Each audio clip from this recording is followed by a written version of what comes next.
What's good, y'all? Buckle up, coming through on a quick, y'all. Great night in fights.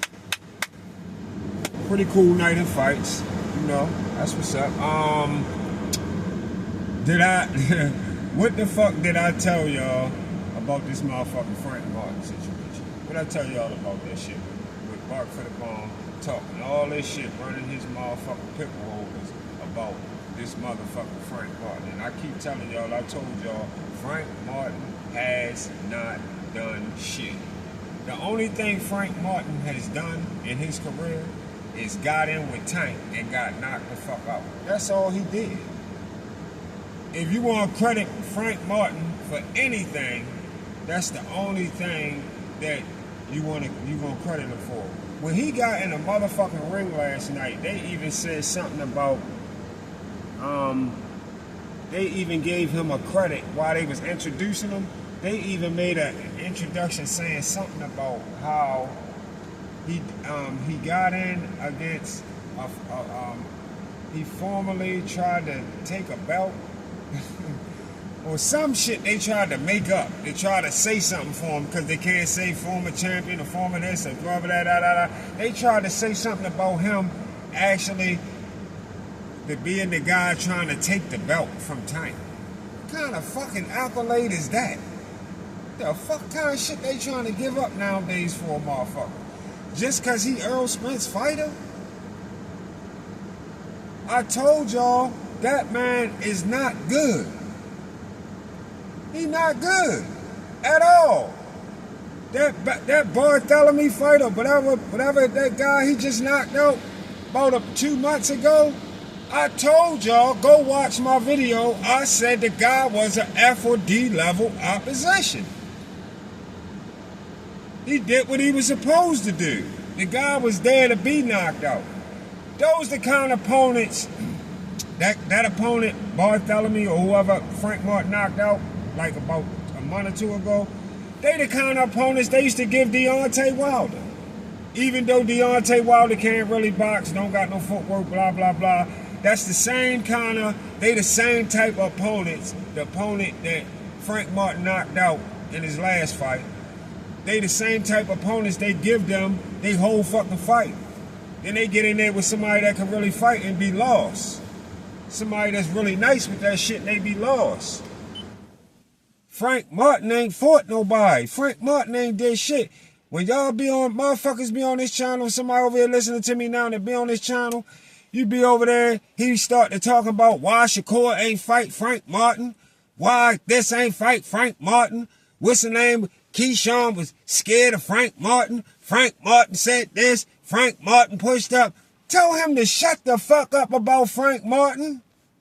I told y'all Frank Martin is a fucking nobody.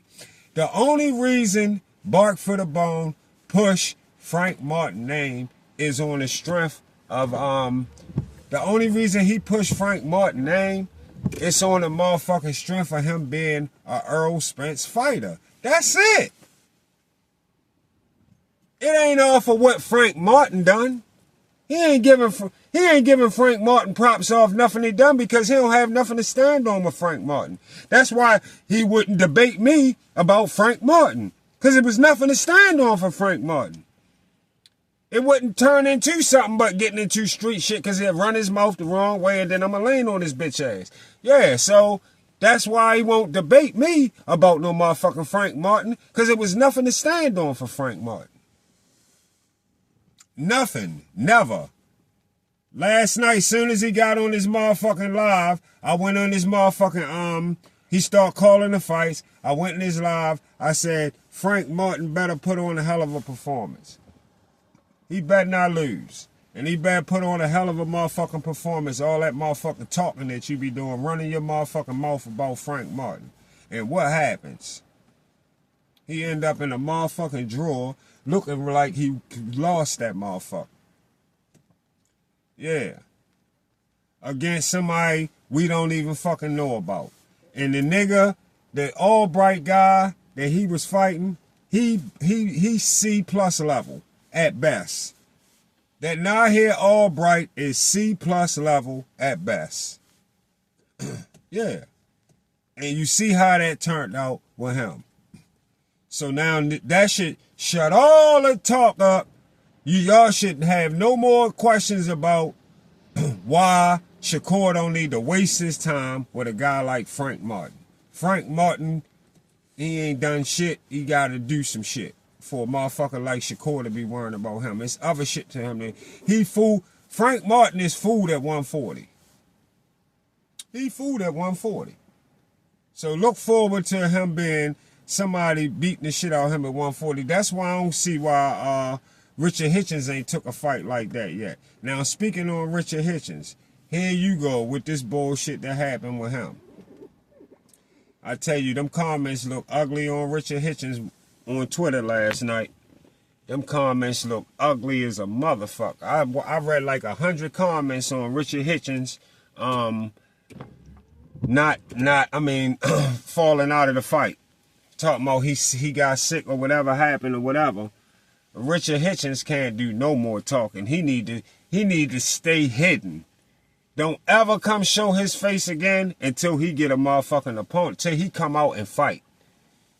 And fight somebody that's worth fighting. That's about the lowest he can come out and fight next. Richard Hitchens should try to come back and get a fight with Frank Martin. That would get things started for Richard Hitchens. As of right now, Richard Hitchens on a lot of motherfuckers' bad lists after last night. Richard Hitchens got a bad name, boy. They was calling him all kinds of shit in them comments last night. They do not fuck with you. They tell him, hoe ass nigga, blah, blah, blah. He's running his mouth all the time. I seen so many different kind of comments that it's ugly for Richard Hitchens right now. The only thing Richard Hitchens can do is stay the fuck quiet. You don't need to be in the public talking to no motherfucking body no more.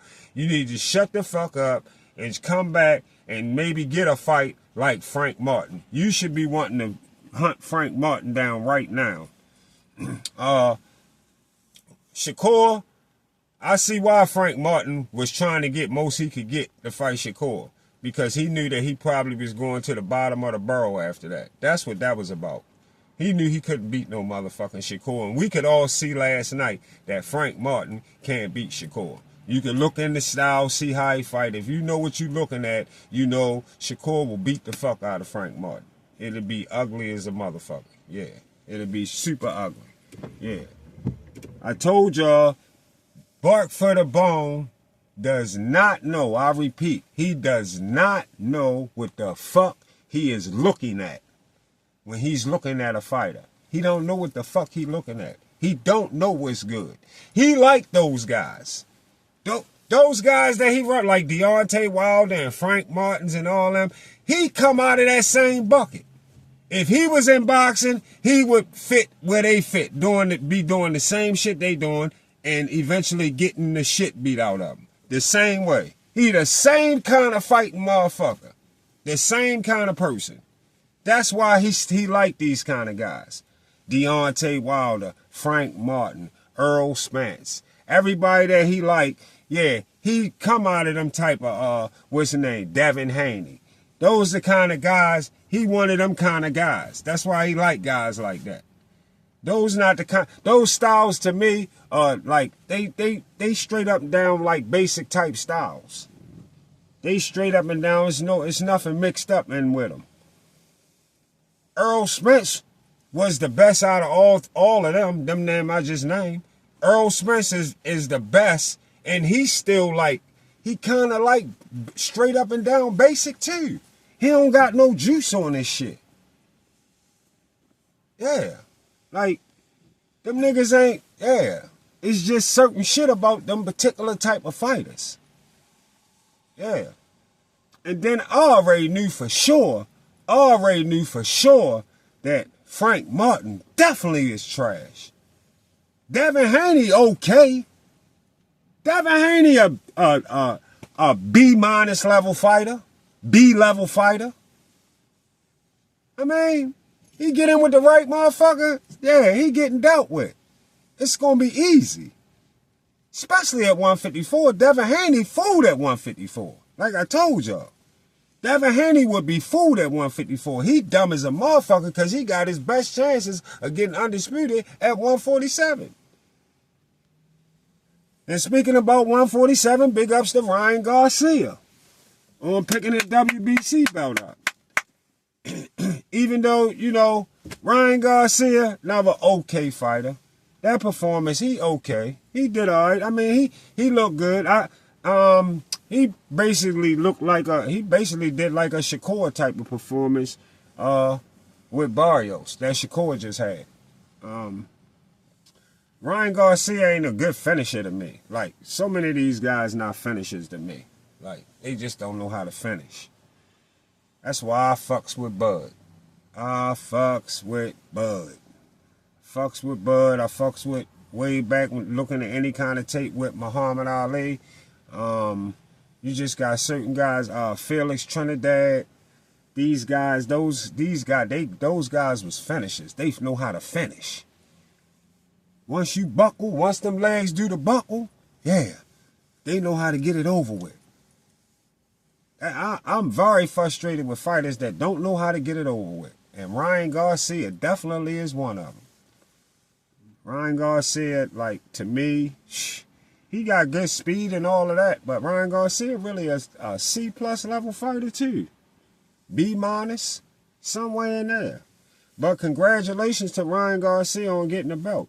But that's Devin, best chances of getting undisputed is 147. Devin should be pursuing undisputed at 147. He will be fooled at 154.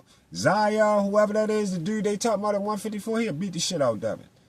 Devin is fooled at 154. Yeah. But big ups to Ryan Garcia on picking that WBC belt up at 147. So, other than that, Antoine Russell, he was struggling. He struggled with that guy. That was a struggle fight. He ain't all that they all put him out there to be. Antoine Russell, B-, C+. Yeah. Far as what I'm saying. Like, you know, I mean, of course, strong. He's strong. Yeah, he's a strong guy. You know, just a lot of sloppy type shit. I mean,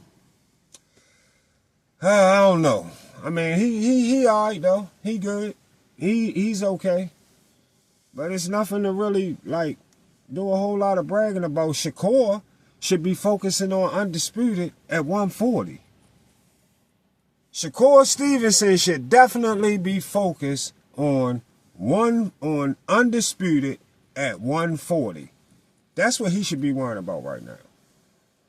If he focused on that and that only, I wouldn't be mad at him at all. If he decided he didn't want to deal with the O'Shaquie Foster situations with him trying to call him out to fight at 135 or any of that, I would be perfectly fine with Shakur Stevenson pursuing undisputed at 140. And that's what he might want to do. That'd probably be your best bet. Keyshawn, you should go to 147 and try to pursue undisputed right there with Devin. Let y'all hatch it out at 147. Find out who the king is at 147. And Shakur, you should rock with 140. Because it looked like you should have a clear path at 140. Only thing is that white boy, what's his name, Dalton, whatever. I think his name Dalton Smith. If he at 140, that might be your problem. That's your only problem really at 140. Matias, depending on him, unless Matias come back and he show us something different, I don't know. But you look like you got a clear path. Antoine Russell, I don't think Antoine Russell, Shakur could beat Antoine Russell. Yeah, I don't see why Shakur would not be pursuing undisputed at 140. That's what he should be focusing on. But other than that, like I said, another pretty good night in fights. And I see y'all on the Get Back.